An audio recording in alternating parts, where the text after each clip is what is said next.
आशा करता हूं सभी मस्त होंगे, स्वस्थ होंगे और पढ़ाई कर रहे होंगे। चलिए बेटा जी शुरू करते हैं पढ़ना। हमारा आज का जो लेक्चर है वो है लेक्चर नंबर 1। पहली बात तो बेटा जी कि पहला लेक्चर है इस चैप्टर का, और दूसरी बात ये कि इस पूरे सिलेबस का आखिरी चैप्टर है केटीजी एंड थर्मोडायनेमिक्स। जी हाँ बच्चों, मैं आज आपको गैसों का अणुगतिकी सिद्धांत जिसको शॉर्ट में बोलते हैं केटीजी एंड ऊष्मागतिकी जिसको बोलते हैं थर्मोडायनेमिक्स, ठीक है। तो मैं आपको केटीजी एंड थर्मोडायनेमिक्स पढ़ाऊंगा।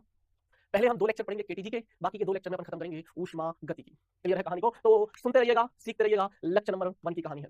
तो चलिए बेटा जी अब चलते हैं सिद्धांत। तो बेटा जी ये जो गैसें हैं, मान लीजिए मैंने गैस बोल रखा है, एक कंटेनर में मान लीजिए इस तरीके से गैस भरी पड़ी है। कंटेनर समझते हो कि मान लीजिए पात्र है, किसी पात्र में ना गैस भरी पड़ी है और गैस के ये अणु है। तो ये गैस के अणु किस प्रकार से गति करते हैं? त्रिविम गति करते हैं। इनका एक्स अक्ष के अनुदिश वेग होगा, वाई अक्ष के अनुदिश वेग होगा, जेड अक्ष के अनुदिश वेग होगा।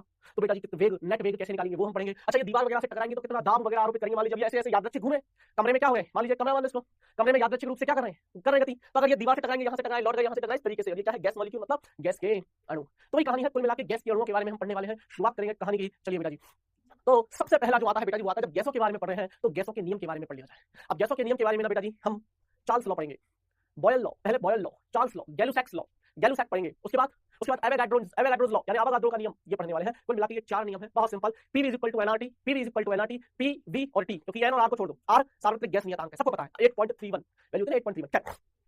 हमें पी वी और टी, बॉयल चार्ल्स और गैलुसैक, बॉयल चार्ल्स और गैलुसैक, और फिर जब एन की बात करेंगे तो आवेगाड्रो बाद में लेंगे। पहले पी वी और टी, एक बार में एक को नियत रखते जा, बाकी दो को देखते जा किसी समानुपाती है कि विकर्मानुपाती है। लगाएंगे सबसे पहला हेडिंग बॉयल का नियम, सबसे पहला नियम लगाएंगे बॉयल्स का लॉ।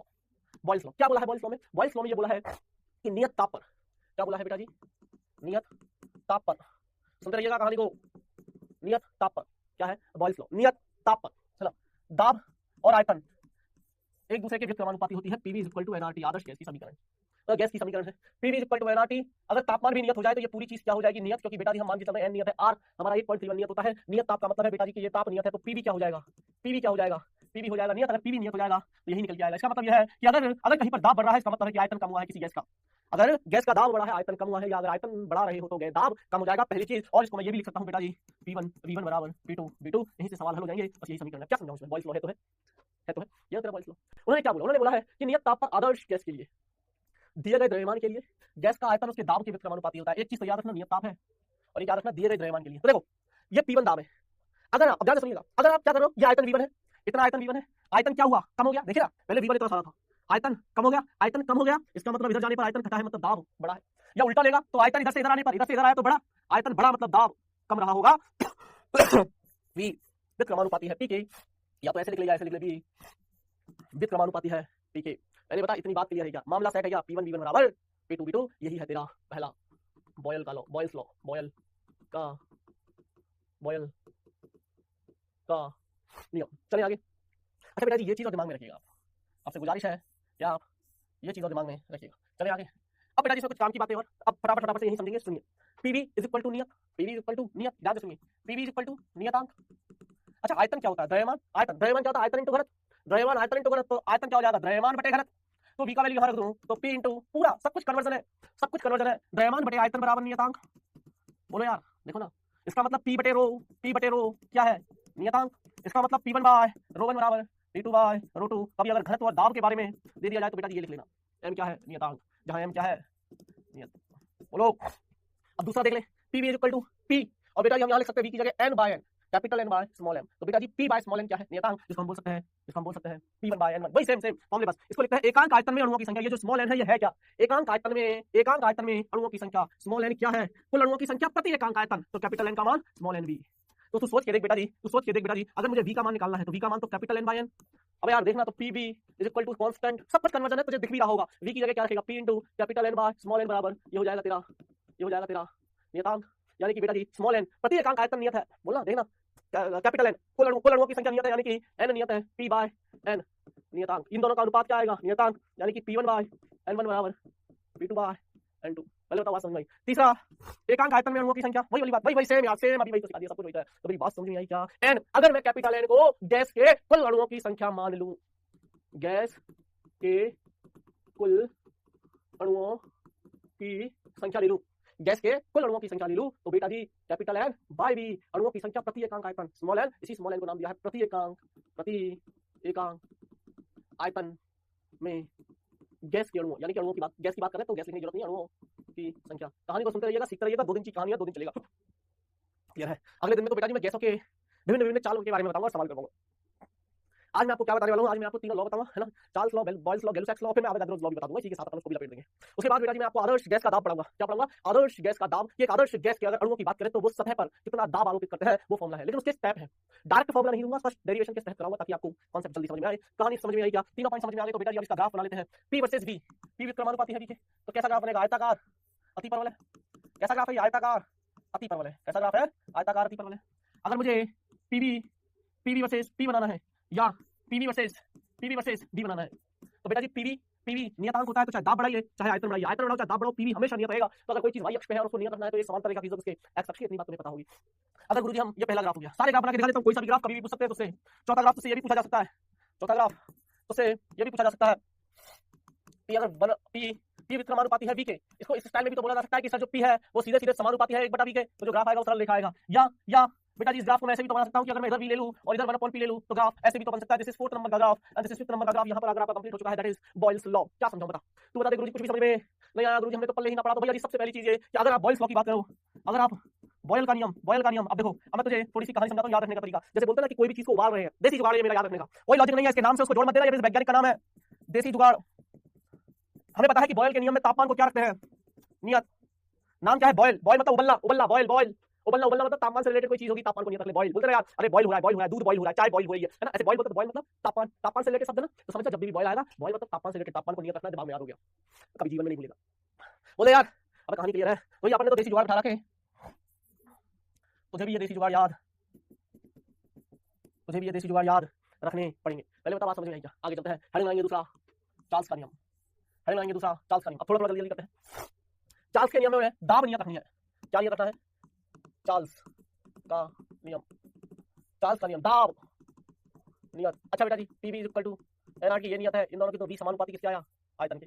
वी किसके समानुपाती आया? आयतन के, यानी कि v/t एक नियतांक रहेगा हमेशा।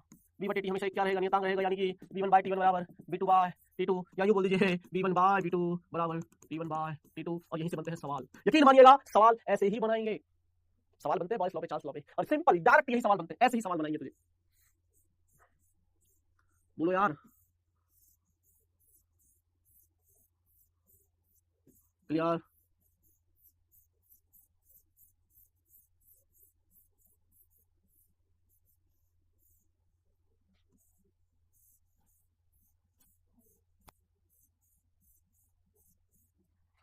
क्लियर? बोलो। अब देखो फटाफट से पढ़ लेते हैं। दाब नियत है तो गैस के निश्चित द्रव्यमान का आयतन उसके परम ताप के समानुपाती होता है, यानी कि v/t क्या होगा? सब कुछ लिख दिया मैंने, v/t नियत यानी v1/t1 बराबर v2/t2। अब देख बेटा जी यहाँ आयतन कितना है? आयतन में क्या हुआ? देखना ध्यान से सुनिएगा। आयतन में वृद्धि तो तापमान में वृद्धि, t1 t2। तो अगर बेटा जी इसका ताप, ऑब्वियस सी बात है ना यार, तू पानी है उसको गर्म करता जा, पहले t1 कितना उबलने दे, आयतन में वृद्धि तापमान में वृद्धि, सीधी सी बात है, आयतन में कमी तापमान में कमी, बात बहुत सिंपल है। हो गया। अब आ जाते हैं पहले, तो v/t इक्वल टू क्या आ जाएगा? अब देखना यार, पहला तो v/t क्या है? नियतांक। अच्छा v क्या होता है? द्रव्यमान बटे घनत्व, तो बेटा जी उधर रख दे, तो m/ρ × t, और ये क्या आ जाएगा? नियतांक। ग्राफ ऐसे बनेगा, कुछ चीजें याद रख लेना। रोटी, अब देखो रो इंटू टी, द्रव्यमान तो m तो नियत है, यानी कि रोटी क्या हो जाएगा? अब रोटी नहीं, रो मतलब घनत्व, टी ये क्या हो जाएगा? कांस्टेंट। अब नियत द्रव्यमान है ना, बोल तो रहा है वो निश्चित द्रव्यमान, तो द्रव्यमान तो निश्चित है ही है, और ये पूरा पद नियत है, इसका मतलब रोटी भी नियत है, इसका मतलब रोटी भी नियत है, और रोटी नियत है तो इसका मतलब रो 1 t1 बराबर रो 2 t2। बस सब फॉर्मूले की कहानी है, मैं तुझे फॉर्मूले कन्वर्ट करना सिखा रहा हूँ। पहले ये तीनों लॉ सीख ले, चार्ल्स, गैलुसैक्स और बॉयल्स लॉ अच्छे से सीख ले, ताकि तेरा कॉन्फिडेंस भी बढ़ेगा केटीजी के अंदर। बात समझ में आई क्या? अब देखना यार, पहला पॉइंट क्लियर हो गया। दूसरा, यदि दाब नियत है तो गैस के किसी निश्चित द्रव्यमान का ताप 1 डिग्री सेल्सियस बढ़ाने पर आयतन में उसके 0 डिग्री सेल्सियस आयतन की एक भिन्न के बराबर हो जाती है। vt बराबर v0 1 plus 1/277.15 × t। Centigrade scale में चार्ल्स का नियम है, याद रहेगा। तो vt बराबर v0 1 प्लस 1/277.5 × t यह सेंटीग्रेड स्केल पर सेंटीग्रेड स्केल पर चार्ल्स का नियम है। पहले बता, इतनी बात समझ में आई क्या? अरे बोल दे यार, कहानी क्लियर है क्या? चले बेटा आगे, अबे आगे चलें। चलिए गुरुजी, अब ग्राफिक रिप्रेजेंटेशन। अभी आपने बताया कि v समानुपाती है, ठीक है, नहीं आया समझ में? v, मैंने कुछ गलत तो नहीं बोला ना? हाँ, v समानुपाती है, ठीक है, v समानुपाती है, ठीक है। तो बेटा जी ग्राफ कैसे बनेगा? पहला ग्राफ, अगर बेटा जी मैं इधर v ले लूं, इधर t ले लूं, सरल रेखा। दूसरा ग्राफ, अगर मैं इधर v ले लूं, इधर 1/t ले लूं, तो बेटा जी ये वाला ग्राफ। अगर मैं गुरुजी इधर t लेके इधर 1/v ले लूं, तो ये वाला ग्राफ। बोलो यार, अब मैं v/t है ना, इधर t ले लो या 1/t ले लो, चौथा, अब यार ये सब याद करने की ये सब बताने की जरूरत है नहीं, यही बता रहा हूं मैं, नहीं लिख रहा। चौथा आपकी ना 5 ज्योग्राफी क्या समझो, v टी हमेशा क्या रहने वाला है, नियत। v टी हमेशा नियत रहने वाला है, चाहे t या 1/t के साथ बना, चाहे v या 1/v के साथ बना, v टी हमेशा क्या है, नियत। कहां है गुरुजी, कैसे पता चला आपको, ये क्या लिखा मैंने, v टी हमेशा नियत है। तो v टी का ग्राफ, ये जो ग्राफ है v टी है अक्ष पर, इसकी किसी के भी साथ बना हमेशा क्या रहने वाला है, नियत। तो फिर चाहे t के साथ, तापमान के साथ, या 1/t के साथ बना, या आयतन v के साथ बना, या 1/v के साथ बना, नियत रहने वाला है। ग्राफ सिंपल है, दूसरा लॉ खत्म। पहला है बॉयल लॉ जिसमें आपको ताप नियत रखना है, दूसरा है चार्ल्स लॉ, चार्ल्स का नियम जिसमें आपको दाब नियत रखना है। ताप हो गया, दाब हो गया, तो तीसरा होगा गैल-सैक्स लॉ जिसमें हमको आयतन नियत रखना होगा। लगाएंगे तीसरा लॉ, गैल-सैक्स का नियम, इसको हम बोलते हैं दाब का नियम, दाब नियम भी बोल देते हैं इसको। कुछ नहीं है बेटा जी, पीवी इक्वल टू एनआरटी, पहली चीज। अच्छा बेटा जी, हम पढ़ रहे हैं गेलुसाक का नियम, गेलुसाक का नियम है ना, मतलब यार इसको अंग्रेजी में अगर मैं बोलूं तो गेलुसैक्स लॉ है ना, गेलुसैक्स का नियम। तो बेटा जी आयतन नियत, यानी कि किसी निश्चित आयतन पर, क्या बोलते हैं इसको, निश्चित आयतन पर, आयतन फिक्स है, निश्चित आयतन पर। तो निश्चित आयतन पर बात करें इसका मतलब है कि हम बात कर रहे हैं कि आयतन बिल्कुल निश्चित है। अगर आयतन नियत है तो क्या परिवर्तन आएंगे, आयतन नियत है तो p, ये तो नियत हो जाएगा, p बराबर nRT, ये तो नियत है, ये मामला भी सेट है। अरे बोलो यार, इसका मतलब p जो है वो सीधे सीधे समानुपाती है तापमान पर, दाब जो है ताप के समानुपाती है। अगर दाब बढ़ा रहे हो ताप बढ़ेगा, दाब बढ़ा रहे हो ताप बढ़ेगा, इसका मतलब है p बटे t हमेशा क्या रहने वाला है, नियतांक रहने वाला है। ओहो गुरुजी, इसका मतलब t1 बराबर p2 बाय t2, गैल-सैक्स लॉ। यार देखो बेटा, पढ़ना पड़ेगा, और थोड़े दिनों की कहानी है, और थोड़े दिनों की मेहनत है, आप डटे रहिएगा। देखो मेरा बोलने का पर्पस क्या है मैं आपको बता देता हूँ, सब चीज चलती रहेगी लाइफ में, हमें ना बस थोड़ी देर ही डटे रहना है। अब हो सकता है कि ये 1 महीना 2 महीना जब भी आपके एग्जाम होंगे, वैसे भी जेईई एडवांस की डेट तो आई चुकी है अपने पास, है ना, जेईई मेंस की डेट आना बाकी है। तो हो सकता है बेटा जी कि आपके इन बीच वाले दिनों में ना, महीने 2 महीने एग्जाम को रह रहे हैं, तो इन दिनों आपका मन है ना बहुत सारी चीजों के लिए करेगा, यार मैं क्यों पढ़ाई कर रहा हूँ, मैं तो बाहर खेलने जाना चाहता हूँ, मैं तो क्रिकेट खेलना जाना चाहता हूँ, मैं तो मूवीज देखना चाहता हूँ, नई मूवी आ गई है, ये आ गई है, पुष्पराज आ गई है, और फलाना ढिमकाना, सब कुछ अच्छा लगता है, लेकिन अभी रुक जाना।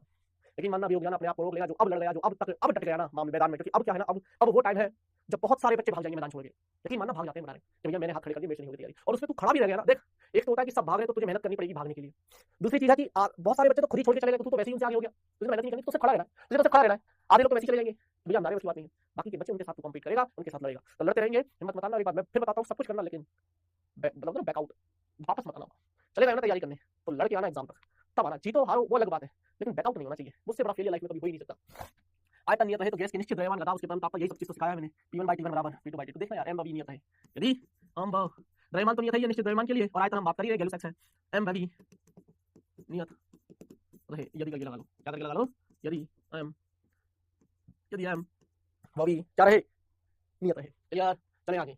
अब बेटा जी वही वाली कहानी है, फटाफट से पढ़ते चलो, है ना। यदि आयतन नियत है तो गैस के निश्चित द्रव्यमान का ताप 1 डिग्री सेल्सियस बढ़ाने पर उसके दाब में उसके 0 डिग्री सेल्सियस पर दाब की भिन्न। तो यार अब वही पूरा सूत्र p के रूप में लिखूंगा, जो मैंने अभी v के रूप में लिखा ना, वही सूत्र जो मैंने अभी v के रूप में लिखा, वही सूत्र मैं p के रूप में लिखूंगा। तो pt equal to p not 1 plus 1 by 273.15 2.273 into t।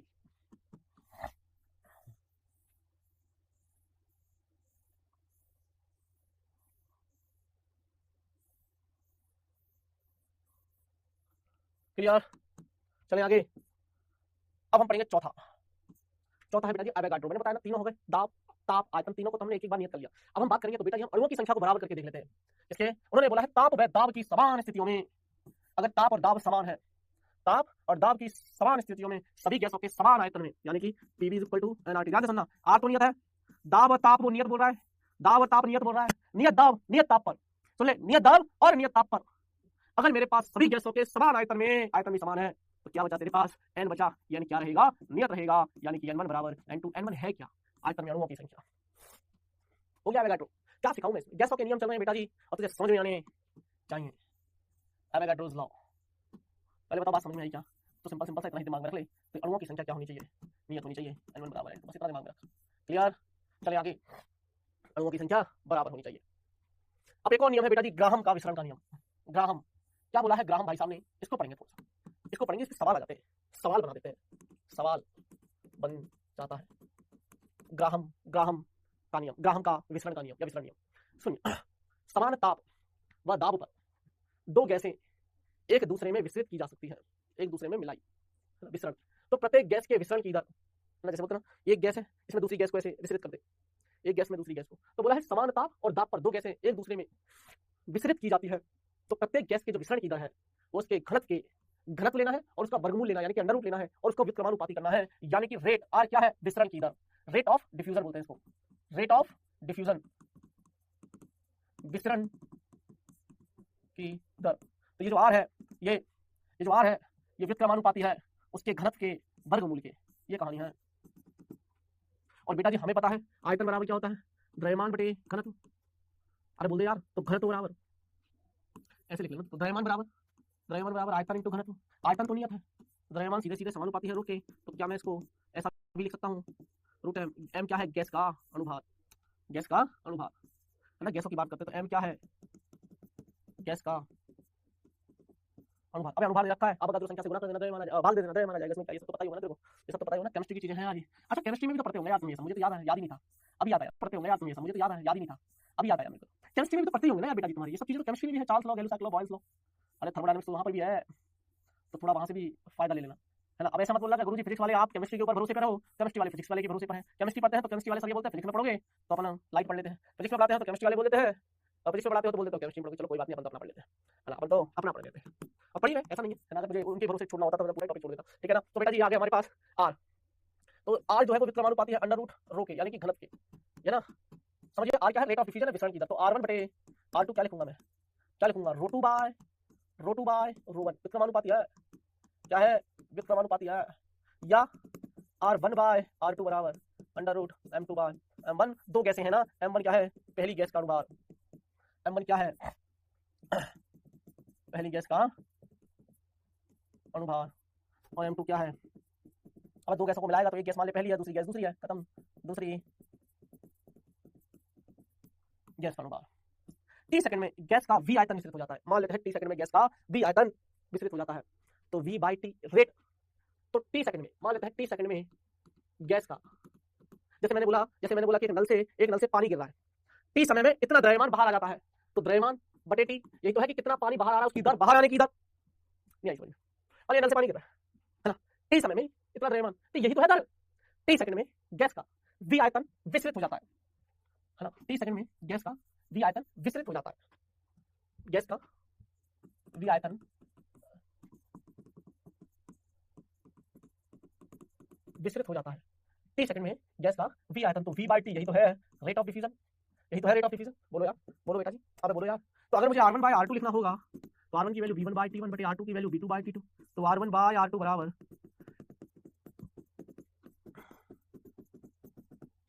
तो यही तो है तेरा R1 बाय। तो अगर आज के बाद तुझसे पूछें तो बेटा जी ये सूत्र का इस्तेमाल करिए और आंसर निकाल लीजिए, तुझे याद आएगा।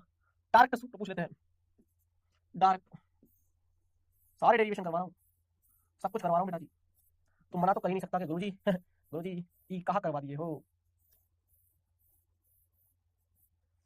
चले, आर क्या है पता है ना, आर, कितने बच्चे ऐसे हैं जिनको आर नहीं पता, अरे बेटा जी आर, आर पता है क्या, बोलो यार, आर रेट ऑफ डिफ्यूजन,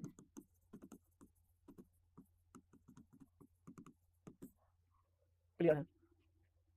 अब हम आ जाएंगे, गैसों का नियम यहाँ के खत्म होता है, गैसों का नियम यहाँ के खत्म होता है, अब हम पढ़ेंगे आदर्श गैस का दाब। अगली हेडिंग इंपॉर्टेंट है, यहाँ तक सवाल बनते हैं फॉर्मूला बेस, जो भी था मैंने आपको समझा दिया, मैथमेटिकली भी समझा दिया, तो चीजों को दिमाग में रखिएगा।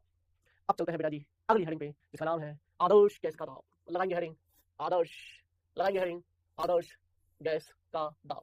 चलिए पढ़ेंगे आराम से, कोई दिक्कत नहीं, कोई टेंशन नहीं, बढ़िया चल रहा है, बढ़िया चलेगा।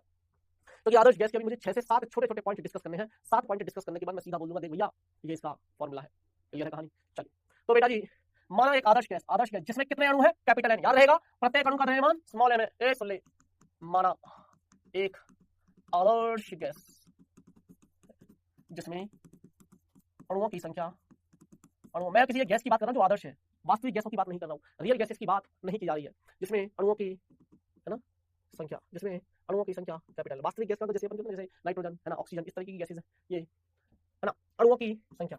हम वास्तविक गैसों की बात करेंगे तब हम वहां पर डिग्री ऑफ फ्रीडम निकालेंगे बेटा जी, स्वतंत्रता की कोटि आगे चल के काम आएंगे, CP CV CP by CV है ना, वो सब गामा वामा निकालेंगे, इस तरह की चीजें अपन निकालेंगे अभी, जिसमें अणुओं की संख्या n है तथा प्रत्येक अणु का द्रव्यमान, प्रत्येक अणु का द्रव्यमान स्मॉल m है। बेटा जी मैं एक बॉक्स टाइप बना रहता हूँ, कंटेनर बोल दिया, जो भी तेरी इच्छा हो, जो भी तेरी इच्छा हो वो बोल सकता है तू, है ना।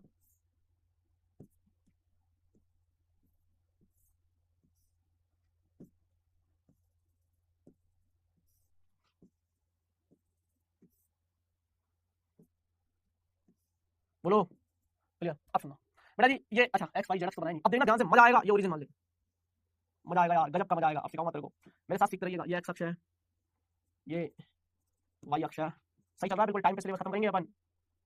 और ये और ये और ये जेड अक्ष, ठीक है बेटा जी। ये है फलक,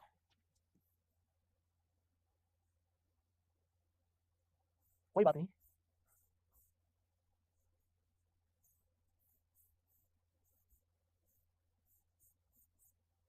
है ना।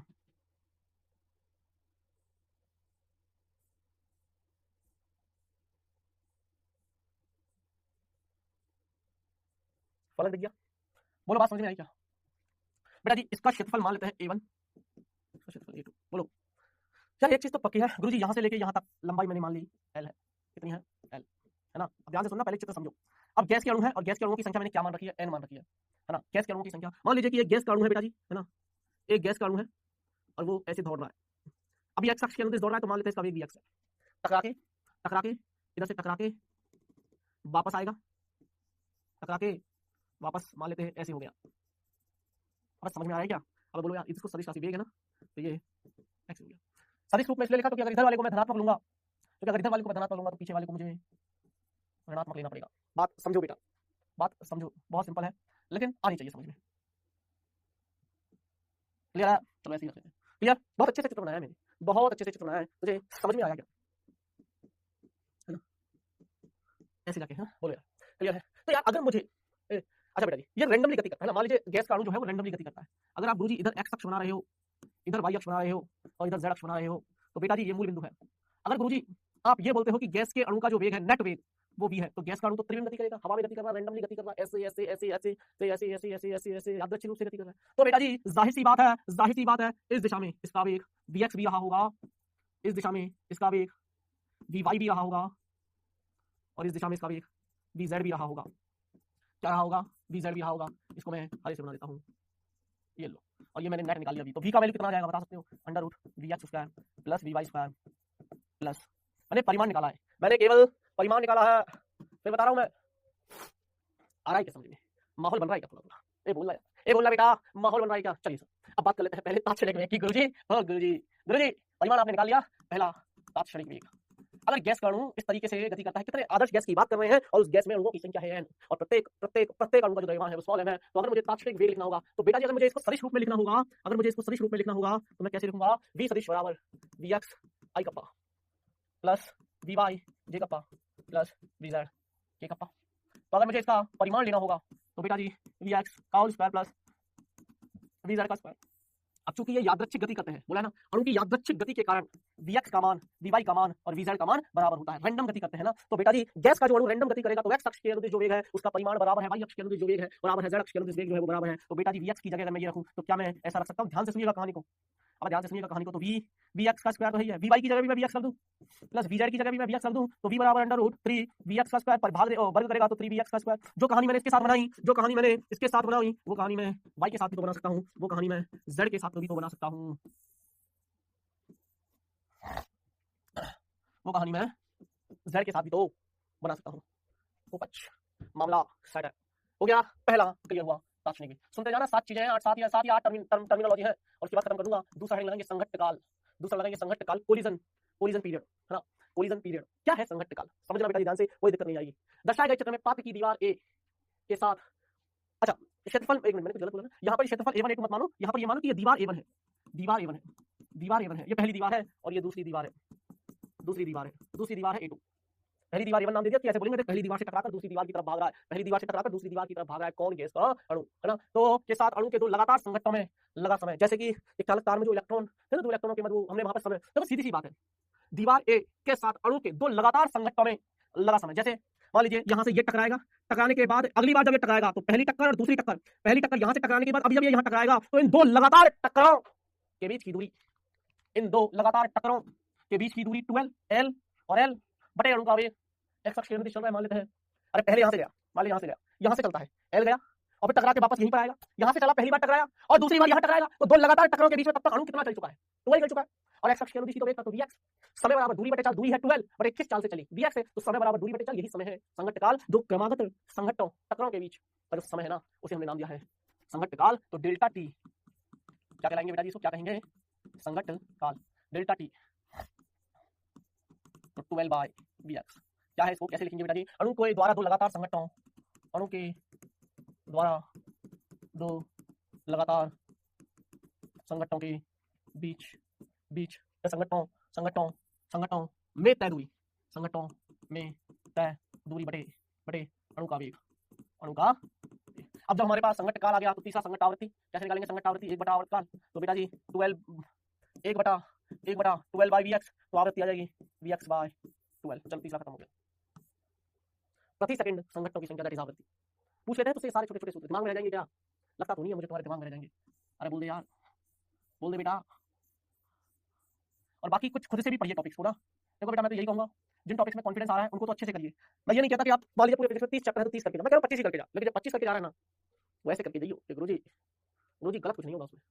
चौथा, अब बेटा जी हम करेंगे संवेग में परिवर्तन, मैं तुझे सिखा देता हूं, ये पूरा टॉपिक मैं तुझे यहां सिखाता हूं, हालांकि तुझे पता है लेकिन फिर भी सिखा देता हूं। सुन क्या है, मैंने बोला ध्यान से सुनिएगा, पूरा टॉपिक सिखाऊंगा। चौथा संवेग में परिवर्तन, चौथा क्या है, संवेग में परिवर्तन डेल्टा पी। मैंने बोला कि गैस का ये अणु है ना, गैस का ये अणु है ना, गैस का ये ए टू नाम दे दो, ये ए वन नाम दे दो, तो गैस का अणु है ये Vx से चल रहा है। तो बेटा जी ये वाला जो फलक है इस वाले फलक से टकराएगा, तो अगर मैं इस वाले फलक को ऐसे निकाल के ले आऊं, इस वाले फलक को ऐसे निकाल के ले आऊं और गैस का ये अणु जो है वो Vx से इधर टकरा रहा है, ऐसे टकराया, टकरा के वापस। तो एक बात बता, प्रत्येक गैस के अणु का द्रव्यमान कितना माना है, m। तो जब ये m है और v है तो p1 कितना आएगा, p1, तो p1 संवेग किधर आएगा, m into Vx, और i कप्पा मान लेते हैं, ये वाली दिशा को मैं i कप्पा मान लूं तो ऑटोमेटिक ये वाली माइनस i कप्पा हो जाएगी। अच्छी बात है। अब जब ये लौट रहा होगा टकरा के, तो बाद में सिचुएशन क्या बनेगी, बाद में ये टकरा कर लौट रहा होगा तो रफ्तार तो अभी भी Vx है, द्रव्यमान में हानि होती नहीं है, हम मान के चलते हैं द्रव्यमान में हानि नहीं हुई है। तो बेटा जी इस बार का जो संवेग होगा p2 वो मैं लिखूंगा minus m Vx i kappa, minus m Vx i kappa, मतलब माइनस आई कप्पा लिखना था माइनस, तो P2 पता चल गया, P1 पता चल गया। अगर मुझे बेटा जी P2 सदिश माइनस P1 सदिश चाहिए, यही तो है तेरा डेल्टा P सदिश। कैसे लिखूंगा, P2 की वैल्यू कैसे लिखूंगा, minus mVx i kappa minus चिन्ह, और P1 की वैल्यू mVx, तो sir minus minus 2mVx i kappa, this is called delta P। सदिश रूप में संवेग में परिवर्तन आया। अगर मुझे इसका परिमाण लिखना है तो डेल्टा P का परिमाण कैसे लिखूंगा बेटा जी, 2mVx, क्योंकि माइनस आई कप्पा तो दिशा है, माइनस आई कप्पा का मतलब ये, तो फाइनली जो संवेग में परिवर्तन की दिशा होगी वो इतनी रही होगी। दिस इज कॉल्ड संवेग में परिवर्तन। अर्थात संगत के दौरान संवेग क्या रहता है, संरक्षित रहता है, तो इतना आ जाएगा। ठीक है, बोलिए भैया, सब कुछ वही है, सब कुछ वही है, सिर्फ मैंने तुझे बहुत शॉर्ट में समझा दिया, ये याद रह जाएगा। अबे बोलो यार, याद रह जाएगा क्या, बोलो बेटा।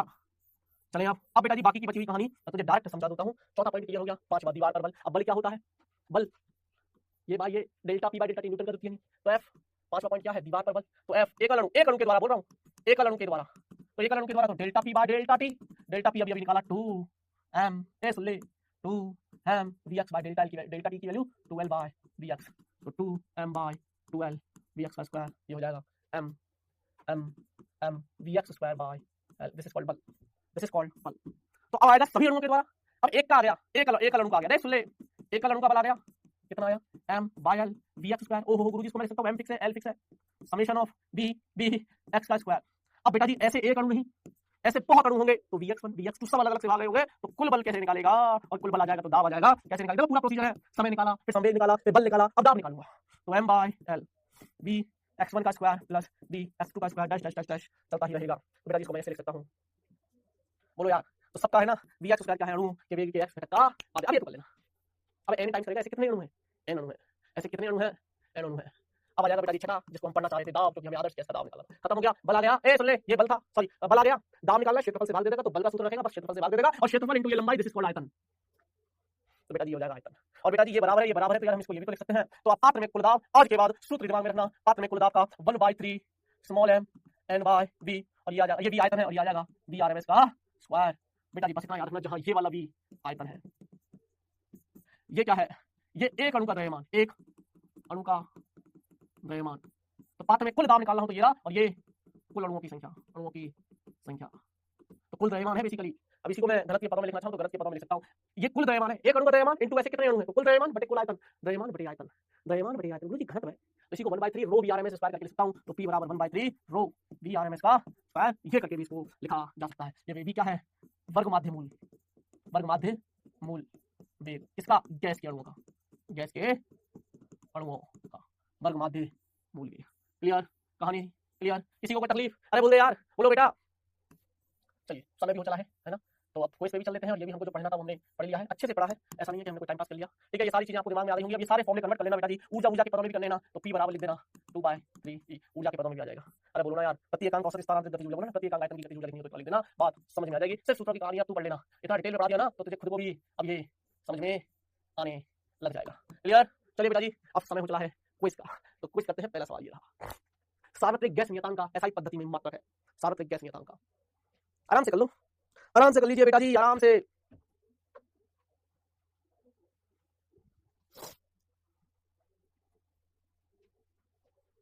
ओहो, अगला, गैस के गति सिद्धांत के अनुसार गैस के अणु होते हैं भैया जी, है ना, गैस के अणु होते हैं, गैस के गति सिद्धांत अभी अभी बताया है बेटा जी। गैस के अणु को क्या मानना है, क्या वो टकरा कर वापस आ रहे थे गुरुजी? ये बात तो पक्की है, जो प्रत्यास्थ है और वो दृढ़ है। हो सकता है गुरुजी, कोशिश करिए सवाल को करने की। अप्रत्यास्थ टक्कर होती तो वो चिपक गए या नहीं? चलिए बेटा जी, सार्वत्रिक गैस नियतांक पी एन आर टी। अगर मुझे देखो, पीवी तो क्या है, ऊर्जा है, जूल, तो जूल में आ जाएगा। आर का चाहिए तुझे, एन क्या आ जाएगा, तो जूल बटे एन मतलब मोल, और टी मतलब केल्विन, यही तो है यार। तो आर का मतलब joule, mole inverse, kelvin inverse. अब पीवी क्या होता है, दाब इंटू आयतन, ऊर्जा। पीवी बेटा जी याद रखना, आदर्श गैस के अणु, आदर्श गैस के अणु पूर्ण पूर्ण प्रत्यास्थ व दृढ़ दृढ़ गोलाकार होते हैं, मान के चलते हैं इनको। ठीक है, ऑप्शन नंबर सी। ठीक है बेटा जी, आज के लिए इतना ही है ना, कम पढ़ा लेकिन अच्छा पढ़ा, आपको समझ में आई होगी चीजें। ठीक है।